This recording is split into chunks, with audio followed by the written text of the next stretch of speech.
We'll start with some background on the Freakout Festival, and for that we turn to the co-founder of Freakout Records, the label behind the fest, Mr. Skyler Locatelli. Hi. How you doing, Great. Nancy? I'm great. Good to see you.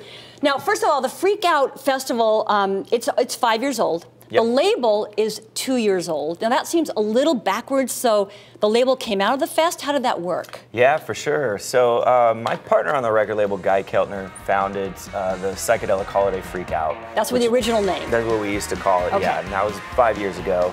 And 3 years ago, I joined the team on that festival.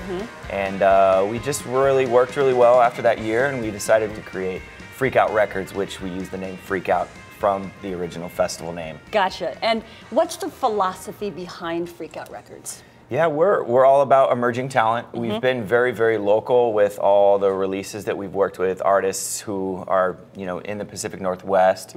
Although this year we've sort of expanded out of that. Yeah. But we're all about helping artists with various, services they need in the music industry, whether that be helping them get their music digitally, putting out physical records, helping them with contacts for touring, and general guidance in marketing and promotion and distribution is the main service. Things that are important and kind of hard to do. And it's any kind of music. There's not any particular kind. It's all. Correct. Right? All genre. Yeah, I'm a big fan of garage rock, psychedelic rock, so I do kind of lean towards that style of music, but we have some electronic artists on the label.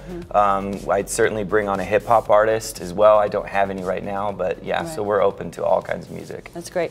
Okay, so the first year, it was 20 bands, 2 days.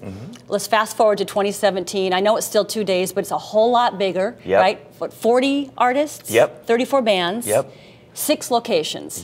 So what can we look forward to seeing and hearing and experiencing? And special events too, so think about that. For sure. This year, so we're in Ballard. We're in 6 different venues, all on Old Ballard Avenue. Old Ballard Avenue. Fabulous. So it's very convenient to go from venue to venue.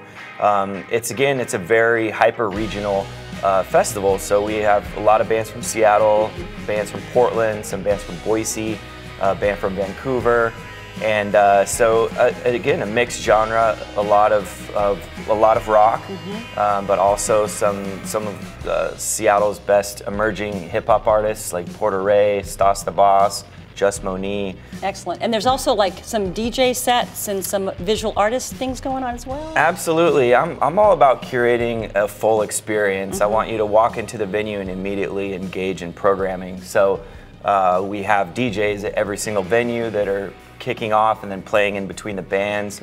And then our 2 larger size venues, the Tractor and the Sunset, both feature visual artists. Cool. One of them is going to be like a liquid light show at the Tractor. Nice. That's really cool. And then another artist I've worked with is going to be doing his visuals out of the Sunset Tavern. Outstanding. Well, you're covering it all. Yeah. Right. Well, I know that the pre-sale is going well, and so the Freakout Festival, it hits Old Ballard Avenue November 17th and 18th. A complete schedule of shows and special events is, of course, on the Freakout Records website. Well, thanks so much for teeing us off, and it is now time for us to get into the music, and we're going to start out with a Freakout record label artist, and it's one of our favorites as well, Smokey Brights. Woo! Woo!